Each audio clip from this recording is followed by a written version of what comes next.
Ang pagsama natin sa umagang ito, yung mahalaga na tiyakan ng pagkabol ng mga Kristo. Yung mahalaga kong pangako yan yung pagkabol ng mga Kristo. Punta na po last Sunday po na Abril, no?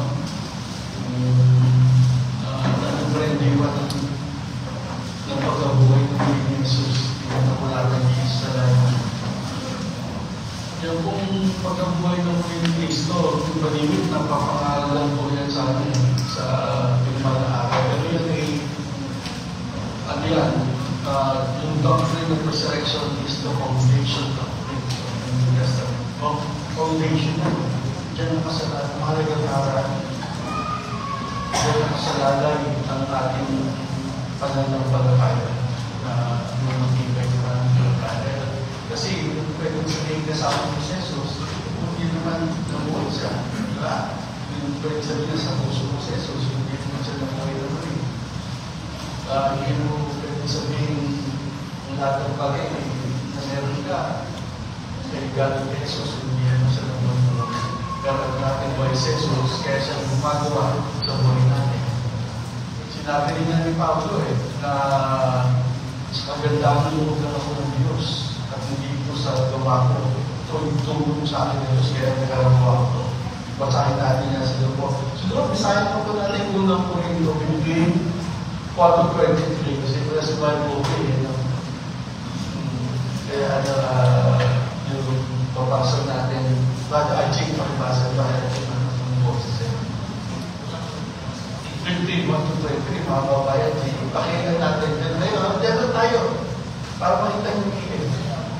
Ito po ang sinasabi, mga kapatid, ngayon'y pinapaalala ko sa inyo ang magandang balita ang ipinangalan ko sa inyo. Yan ang magandang balita ang inyong tinanggap at naging sarigan ng inyong pananampalataya. Naligtas kayo sa pamamagitan nito. Kung matatag ninyong pinangahawakan ang mga salita ipinangalan ko sa inyo, dahil kung hindi, walang kapuluhan ng inyong pananampalataya.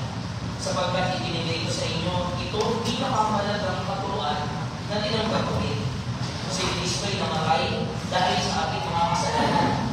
Pinapatuparan sa sinabi sa kasulatan. Pinilibig siya at muling nabuhay sa ikatlong araw, ayon din sa kasulatan. At siya'y nagpakita kay Pedro at saka sa 12. Pagkatapos, nagpakita rin siya sa maliliit na 500 kapatid na nagkakatikot. Marami sa kanila'y buhay pa hanggang ngayon, subalit patay na ang ilan.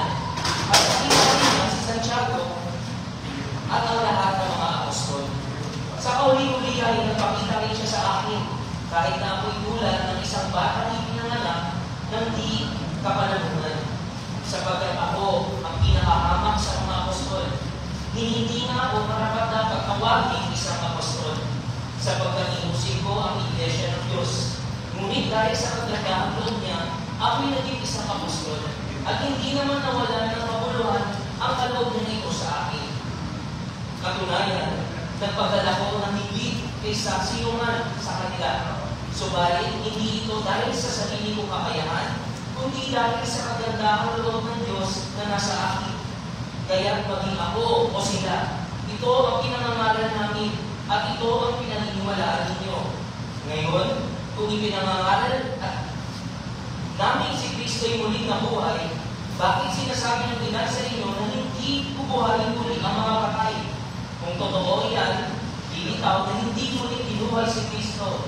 At kung si Kristo hindi muling binuhay, walang kabuluhan ang mga pangalan at walang pagtuturan ang inyong pananampalataya. Kung ganoon, lilitaw na kami mga sinungaling na saksi ng Diyos dahil pinatotohanan namin na muling binuhay ng Diyos si Kristo, ngunit hindi naman pala kung talagang walang muling pagkabuhay ng mga patay.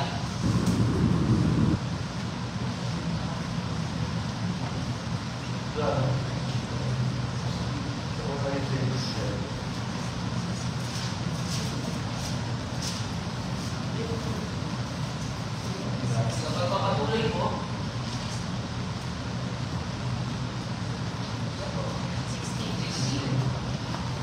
Verse 16, kung hindi mo rin binuhay ang mga patay, hindi na rin muling binuhay si Kristo. At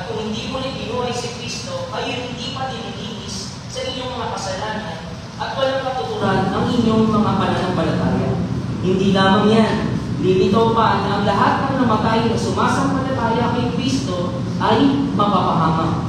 Kung ang pag-asa natin kay Kristo ay para lang sa buhay na ito, tayo na ang pinakakawawa sa lahat ng tao.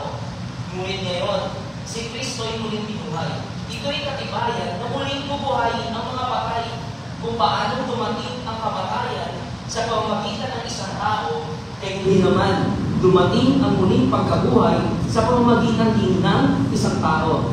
Sapagkat kung paano namatay ang lahat dahil sa kanilang kaugnayan kay Adan, kaya hindi naman mabubuhay ang lahat dahil sa kanilang kaugnayan kay Kristo. Ngunit ang bawat isa ay may kanya-kanyang takdang panahon. Si Kristo ang pinakauna sa lahat, pagkatapos ang mga kay Kristo sa panahon ng pagbalito niya. No, thank you. Yeah. Thank you, Messiah. Thanks. Tinawin mo yung mga basahin niya na nagdadong na basta ng mga nag-aaral na yung aral na ito.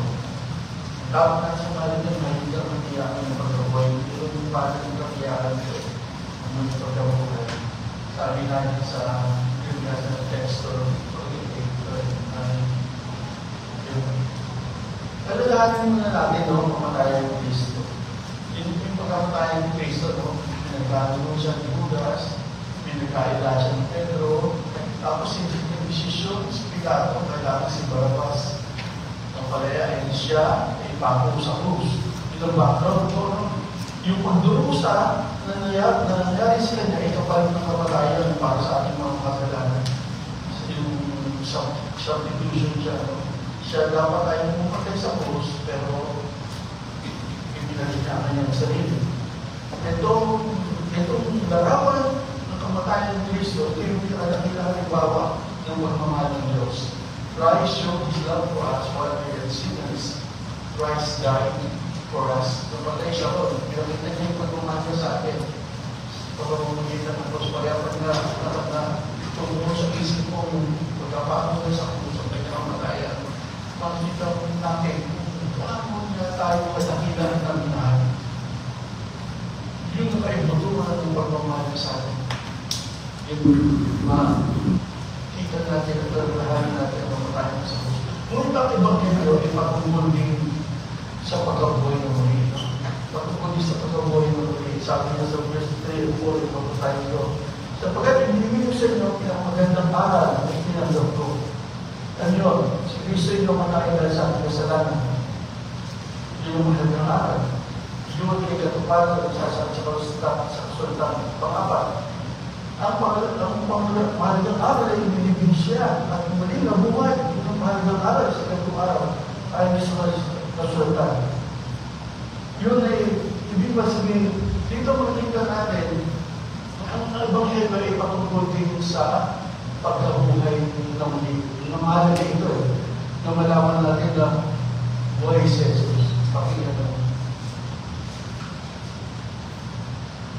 Meron mga kanin, may pastor na rin din para kaya na paligid. Itong pagkabuhay ng muli, nagbibigay tatong katiyakan para sa mga mananampalataya. Nagbibigay ito ng tatong katiyakan sa buhay ng mga mananampalataya.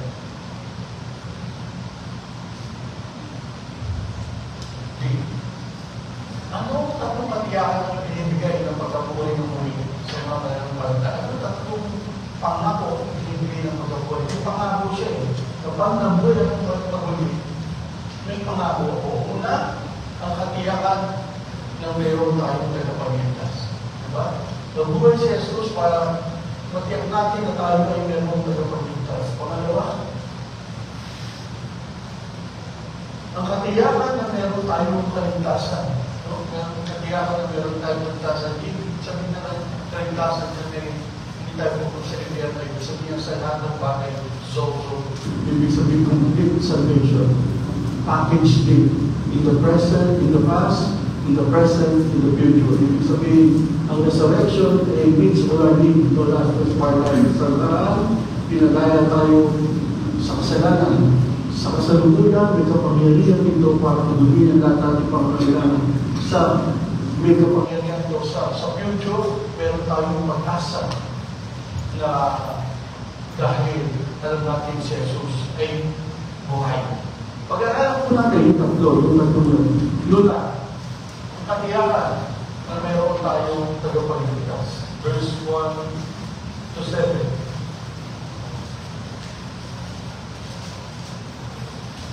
Basahin po natin. Naalala ko siya yung mga kapatid ng mga butong balita ng mga aral ko sa mundo. Iyan ang ibanghelyo na yung tinagap ng sarili na yung nananampalataya. Sa pamamagitan nito, naligtas kayo. Kung matatanda yung nananahan sa salitang pinangaral mo sa inyo. Di ba nalaman kung kayo sumasampalataya na di mo iniisip ang inyong sinasampalatayanan. Hindi po, di ba? Kailangan mo sasampalatayan tayo sa Diyos. Iniisip natin bakit natin siya sinasampalatayanan. Di ba? Iniisip natin bakit natin siya sinasampalatayanan. Sapagkat ibigay ko sa inyo itong pinakamahalagang aral na pinandong ko. Dalawa'y mahalagang aral. Namatay si Jesus sa ating kasalanan. Inilibig siya at ulit nabuhay sa ikatlong araw.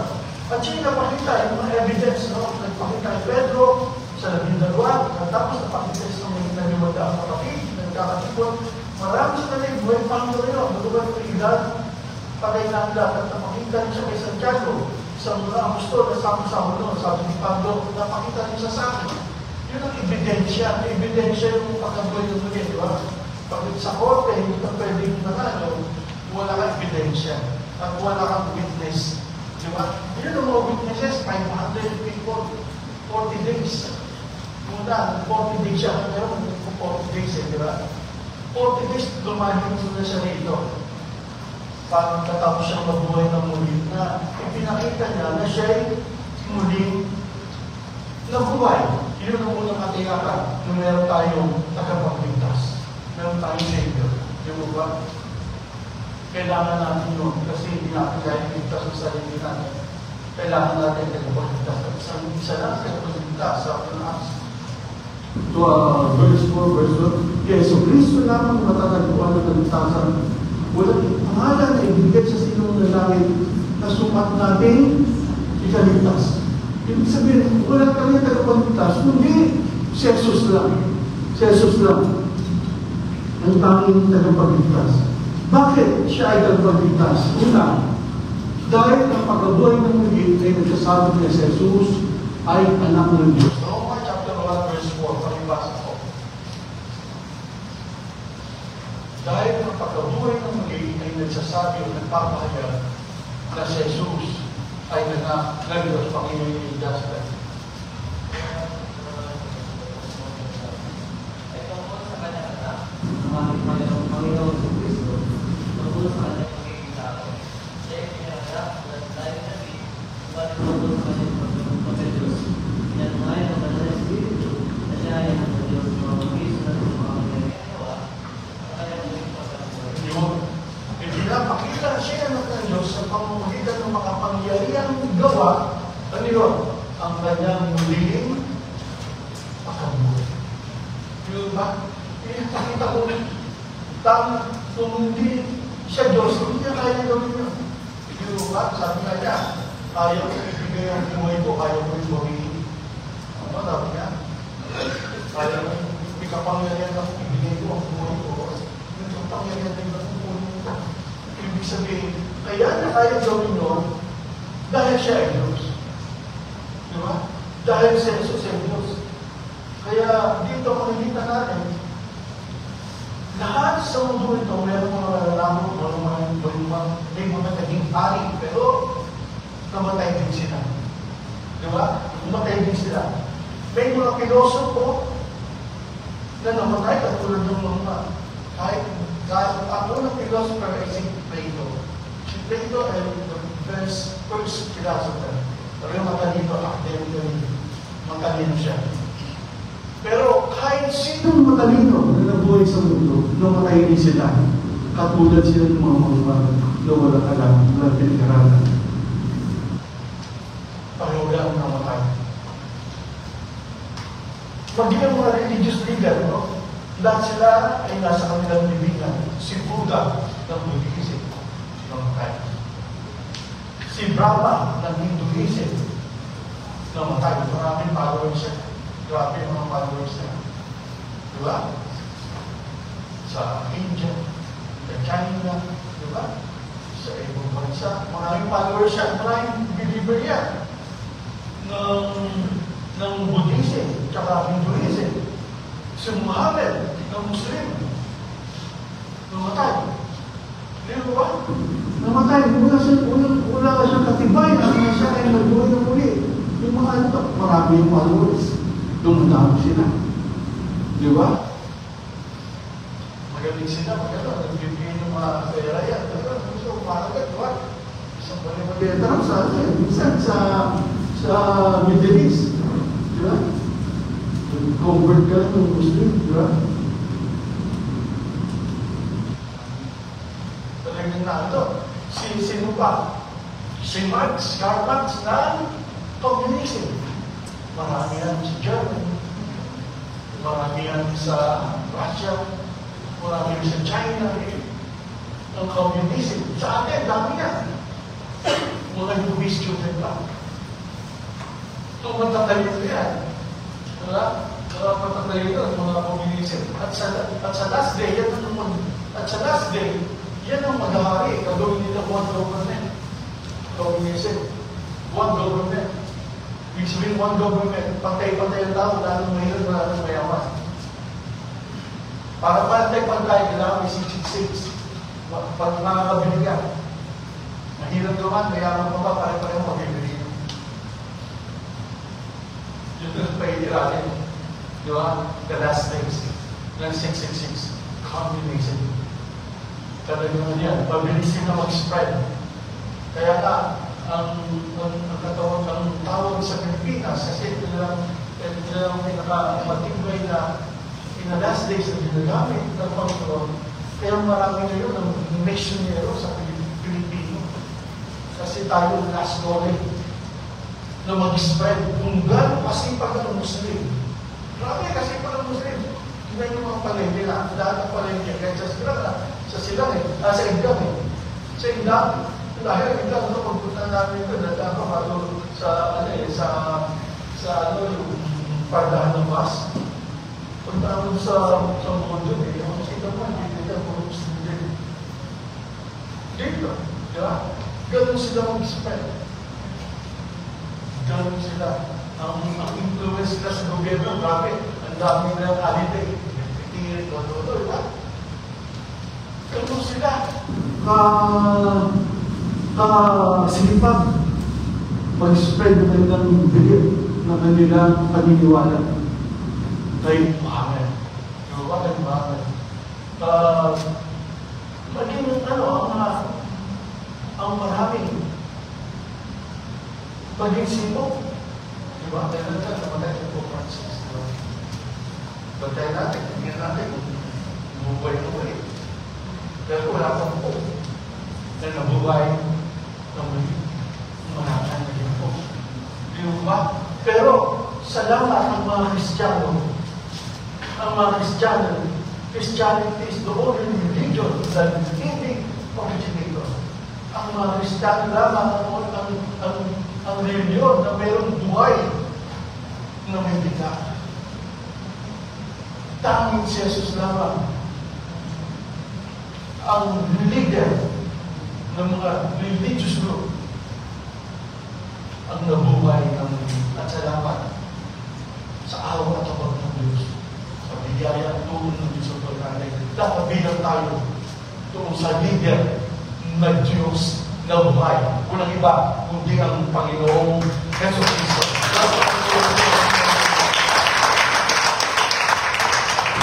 Salamat sa Panginoong Diyos. Kaya hindi tayo mawala ng pag-asa. Hindi tayo kawawa. Kasi bakit po yung Diyos natin? Ang Savior at tagapagligtas natin. Lahat ng tao ay mamamatay. Sabi ng Biblia, ang lahat ay kinakda kamatayan sa lahat ng tao. Minsan lang tao mamamatay. Wala tao sa pag-ibo. Lahat ng tao mamamatay. Si Samson, kahit gaano malakas, hindi na nalabanan ng kamatay. Si Solomon, kulang karunungan para matakasan ng kamatayan. Matalino siya, pero hindi niya kaya matakasan ng kamatayan. Si Methuselah, di ba? Nabuhay ka ng 169 years. Si Methuselah, no? 969 years, no? Sino, meron 950, siya daw meron 950. Pero pinakahabang doon si Methuselah. Pero ano? Katapos-tapusan mo rin, namatay din siya. Lahat namatay.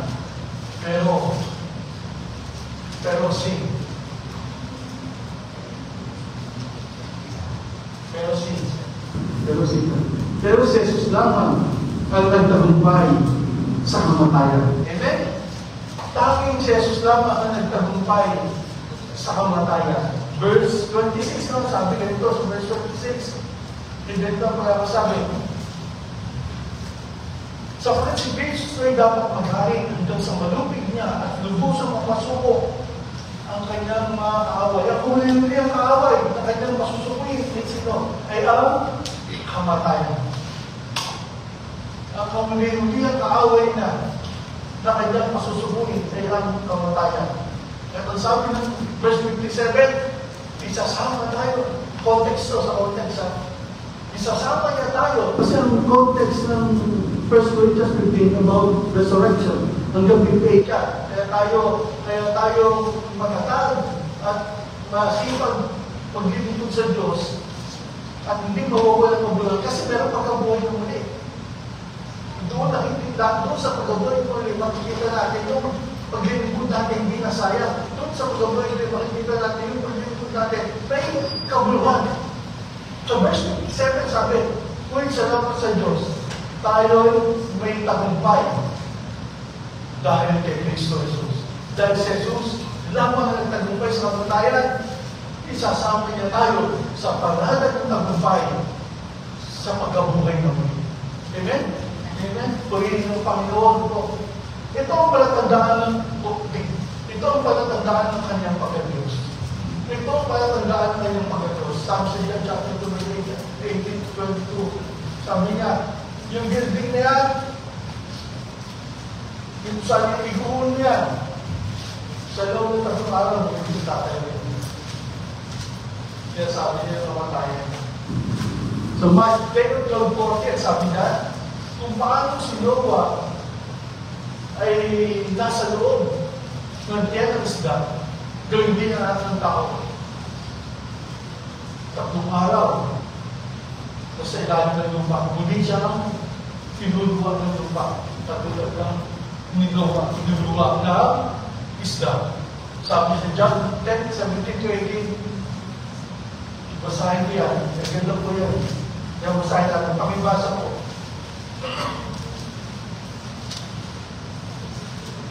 Pakibasa. Parang din pakibasa. Sabi niya na. Nasa basa sa inyo. Chapter 10, 17-18.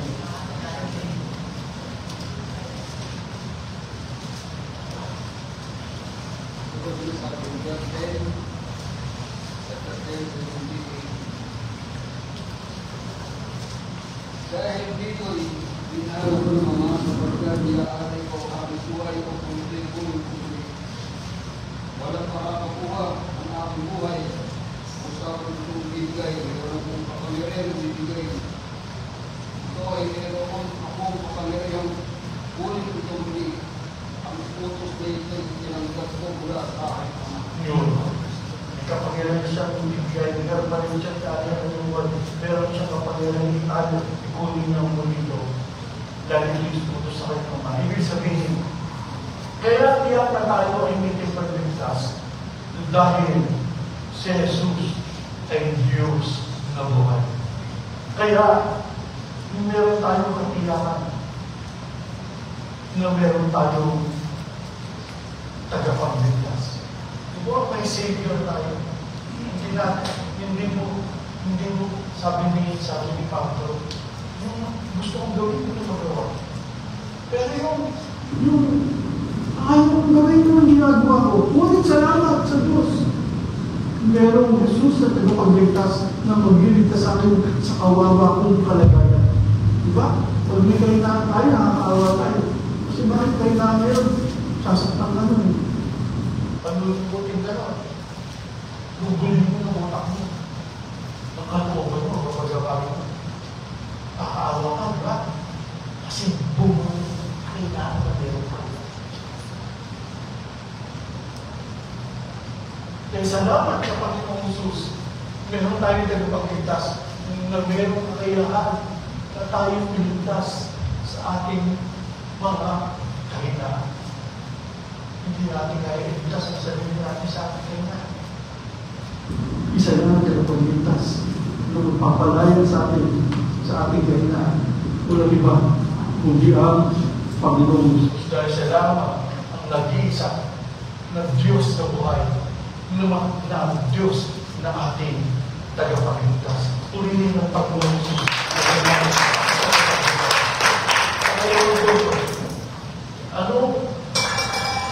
Anong katiyakan, anong papangbibigyan ng pagkabuhay ng muli sa mga mananampalataya? Ang katiyakan na mayroon tayong kaligtasan. Verse 17 to 20. Palibasa, verse 17 to 20.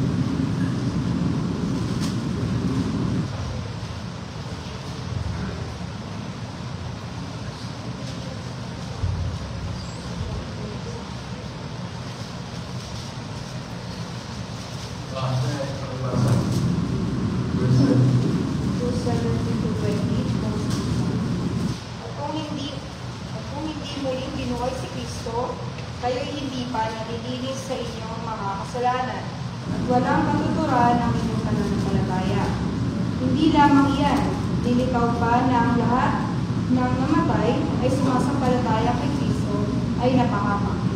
Kung ang pag-asa natin kay Kristo ay para lamang sa buhay na ito, tayo na pinakakawawa sa lahat ng tao. 20. Ngunit ngayong si Kristo ay muling binuhay, ito'y katibayan na muling bubuhayin ang mga patay. Nakita natin dito po, si Pablo, hindi nila natakutan ito walang pagkakuha ng muli. Kasi bakit? Sasayo nga ng oras, di ba? Bakit sino ba itong Jesus na ito? Sa pagkakuha. Pero, encounter ko si Jesus, nakita niya sa Damasco. Kaya alam niya, totoo itong ginagawa niya. Alam niya, totoo itong pagsulong na sa Panginoon. Hindi ito may katiyakan ito. Pero, may sinulat siya doon kasi bakit? Kasi, ang mga posisyon ng resurrection, meron doon niya sa Mateo, sa Portobas. Dito sa Corinto, itong matatali ng tao doon. Maraming posisyon dyan. Hindi sila naniniwala na sa Jesus na gawin ng buhay. Kaya sinulat ito ni Pablo sa mga nananampalataya. Kasi mahiyaman ko eh. Ano ito commercial? Ito yung Greece eh. Ito yung sinapunahan na mga seamen. Dito ang originator ng mga seaman eh. Na mga nalakan na seaman eh. Sa Corinto. May kaya, mga talented na tao dyan. Ito yung chapter 12, chapter 14. Yung uhusay mo dyan. Uhusay sa himala. Uhusay sa ano.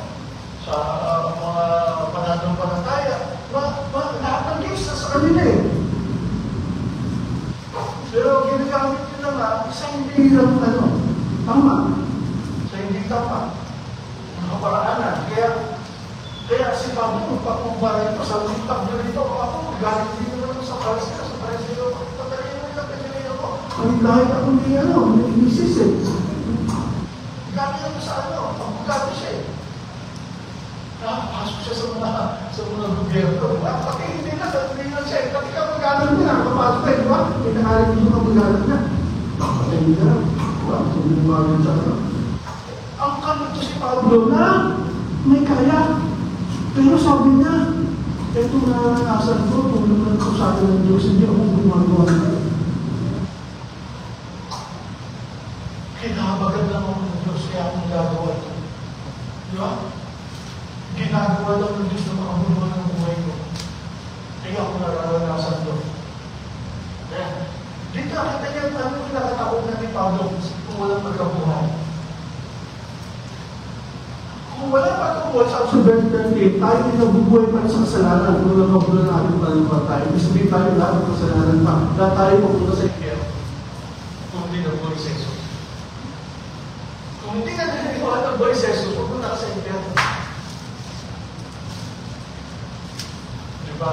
Kaya ka alam mo may langit, kaya alam mo pupunta ka sa langit, kaya alam mo ligtas ka, ligtasan ka. Dahil alam mo, nabuhay sa Jesus mula sa mga patay. Yung tagapagligtas natin ay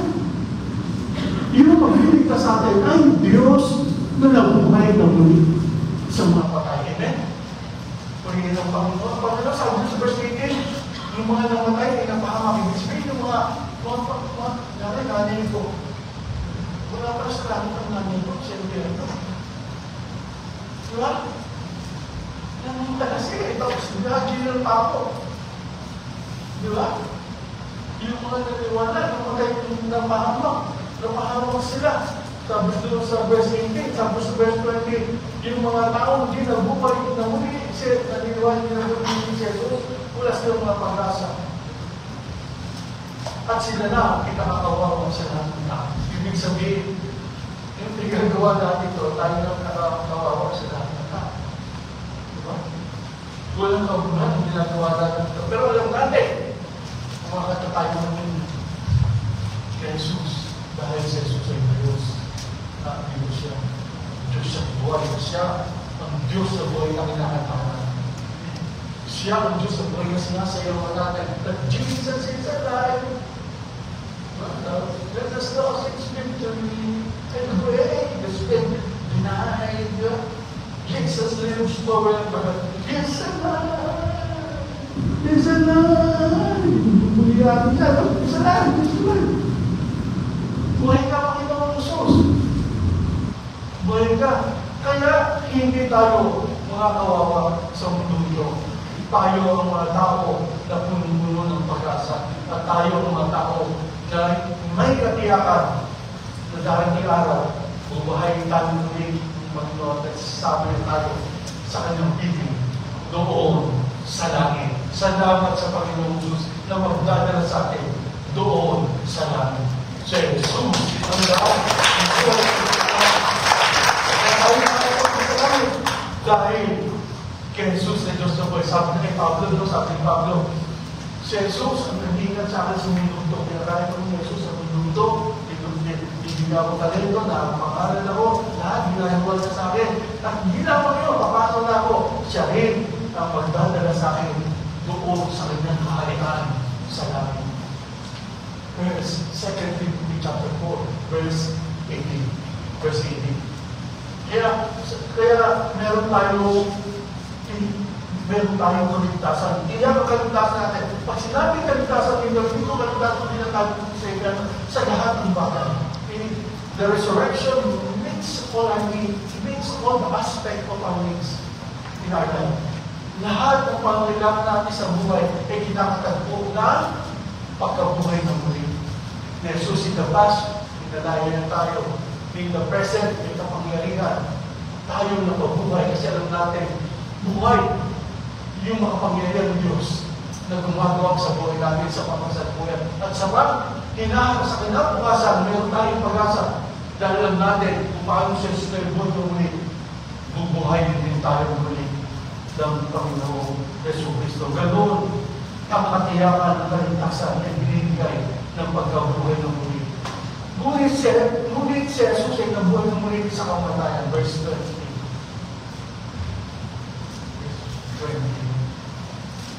Ngunit si Jesus ay nabuhay ng muli sa mga patay. Tapos sa verse 20, ganito po.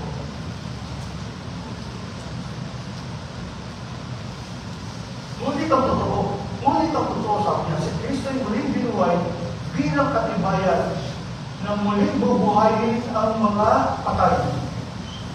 Roma chapter 5, verse 10. Palibasa po Roma chapter 5, verse 10. Pagandang po yan.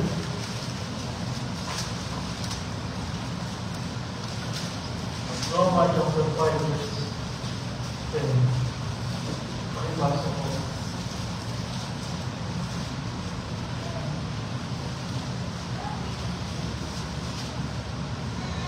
din nagkita at pinapag.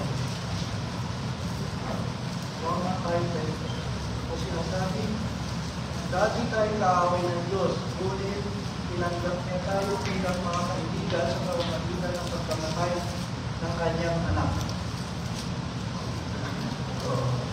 Tayo ito, itiyak sa mga lipitan tayo sapagkat si Kristo ay buhay. Salamat. Hindi mo tawag dito, tiyak tayo tinanggap ng Diyos. Dahil namatay ng kanyang anak. Kaya tayo tinanggap. Pero hindi ang tapos doon. Tiyak din ang pagkaligtas natin. Bakit? Dahil alam natin sa pamamagitan ng magiging buhay ni Kristo.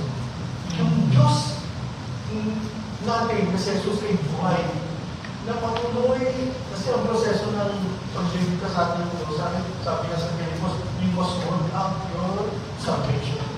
Ibig sabihin, siyempre tayo, ibig sabihin, may mga bagay pa sa ating pagkatao na kailangan iligtas.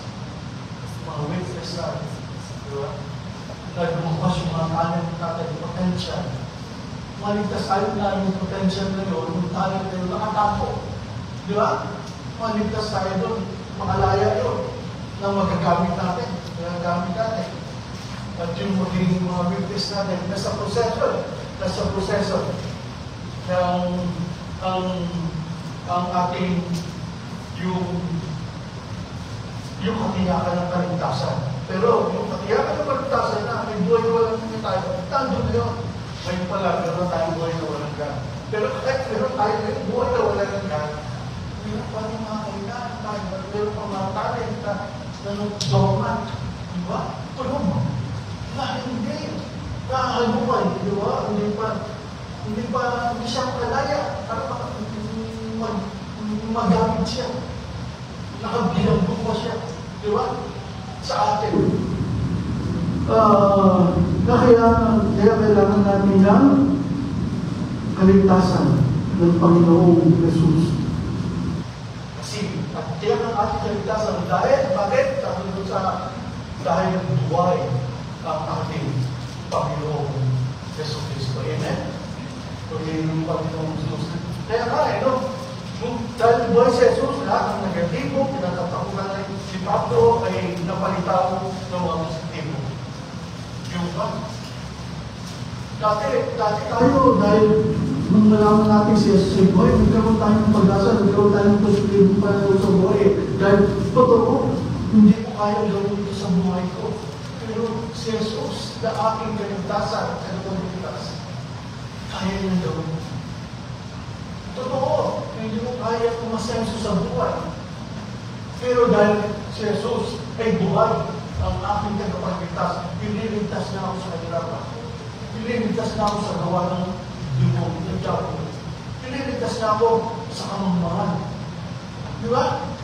1 John chapter 3, verse 8 to 10. Di ba? Kaya ibig sabihin, kung meron tayong kaligtasan, meron tayo ng pagkawalan sa kasalanan, meron tayong buhay na walang yan, meron tayong buhay na puno ng pag-asa. Dahil ang ating Panginoong Jesus na ating kaligtasan ay Diyos na buhay. Meron tayong kaligtasan sa lahat ng ating pangangailangan. Diba? Kung paano na ibigay ng Diyos sa kanyang anak. Kaya lahat ng bagay, hindi na kaya ibigay sa akin. Bigay niya ang anak, diba? Si Jesus, para tayo sa iyo. At kasama ni Jesus, pag-isipin ng mga bagay na ibibigay na rin sa buhay natin. Kaya sabi ng Biblia, yung Romans 10:9, kung papayag mo na si Jesus ay nabuhay na muli mula sa mga patay, maliligtas ka.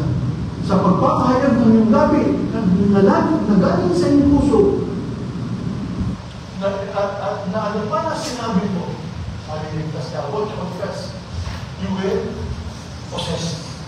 You will possess. Ibig sabihin, dahil buhay si Jesus, meron tayong kaligtasan sa maraming bagay. Amen? Amen?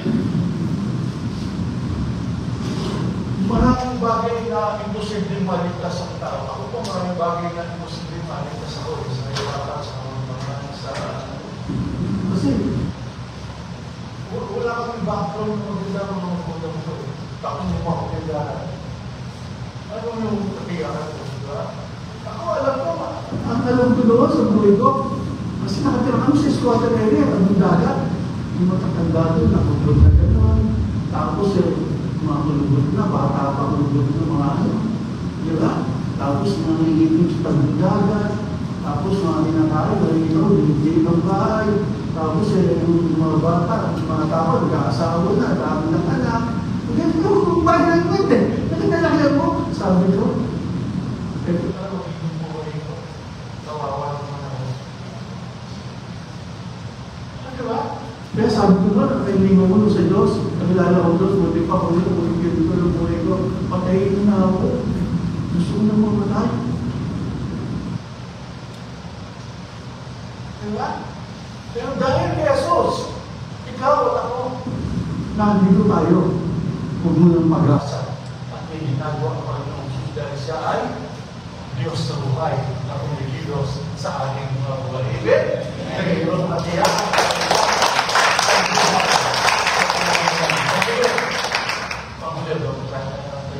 Pangatlo, naging pangako ng walang nagkayakan na mayroon ng kulay na pagkabuhay ng muli na Jesus.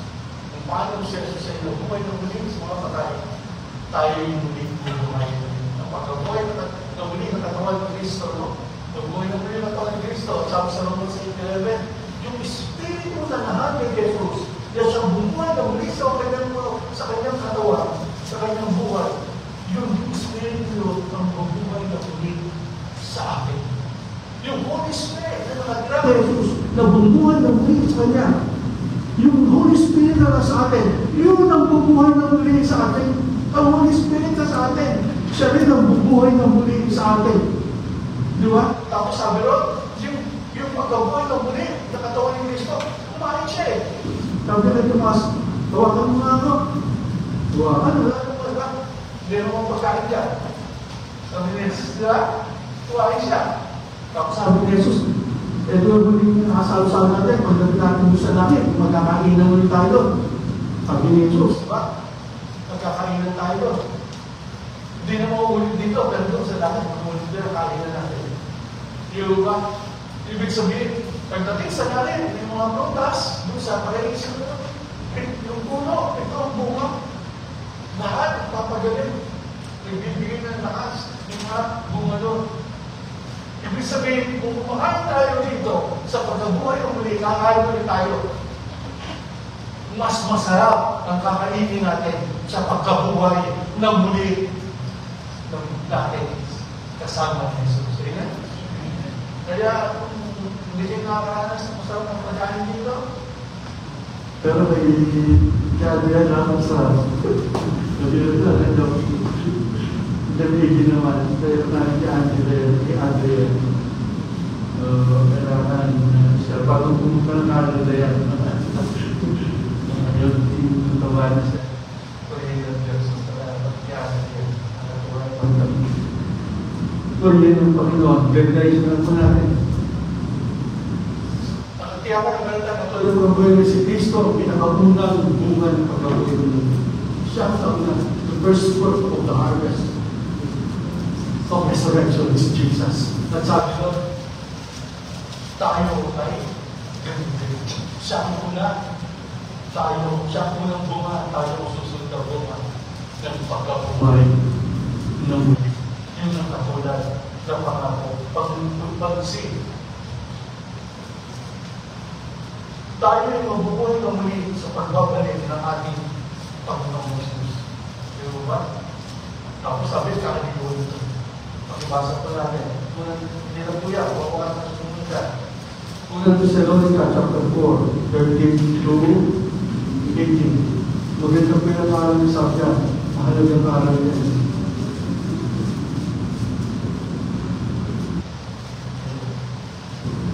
Lord,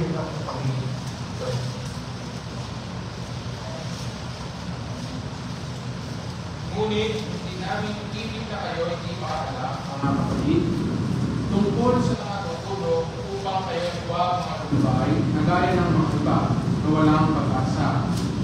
Sapagkat kung tayo nagsisisampalataya, si Jesus ay namatay at nabuhay na magiging, ay gayon din naman ang mga tutulog kay Jesus ay dadalhin ng Diyos na kasama niya.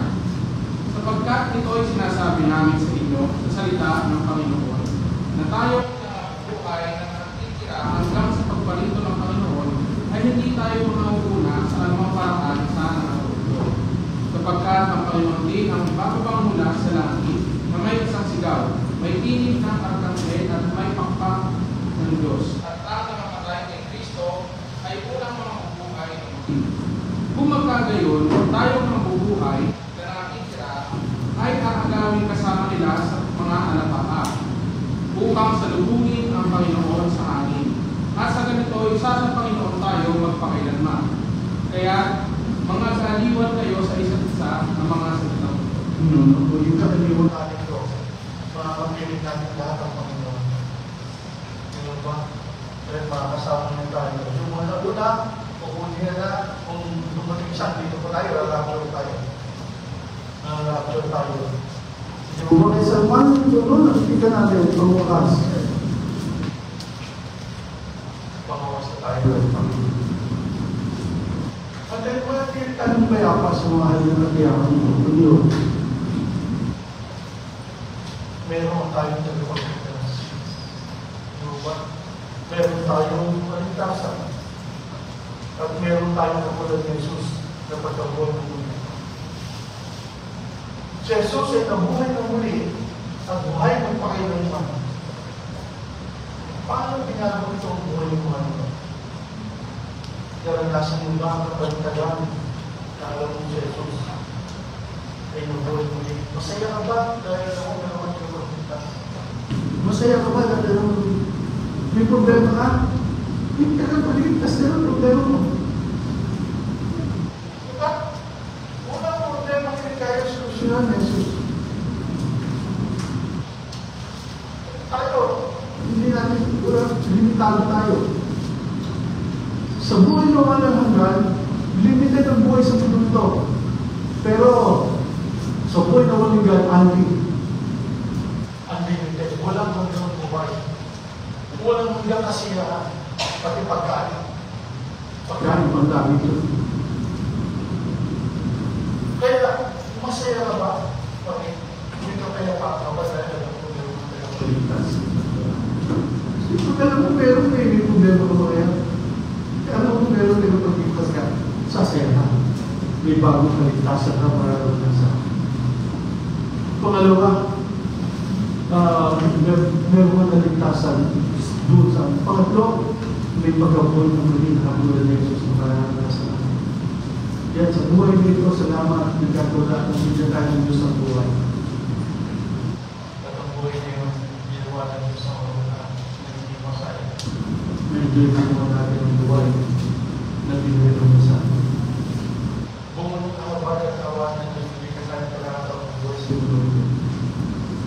Diba? Salamat tayo sa Diyos, may tayo tayo. Wala tayong pwede isang pagsagot. Mabuti at sa dapat na yung tao tayo. At sa ating pagkatao sa mundo ito, meron nandiyan siya pag-sigurity pag-ligtas sa atin. At magkatiyakan tayo ng ligtas na tayo. At hindi naman sa lahat ng problema sa mundo ito. At bibigyan tayo ng kapagay ng kabuto. Kaya sa umaga ito, masaya tayo at may kapayapaan namin dalawa. Dahil natin may panibagong pagpapala, pagbiligtas ang gagawin ng Diyos sa buhay natin. Dahil si Jesus ay Diyos na buhay. Amen? Tayo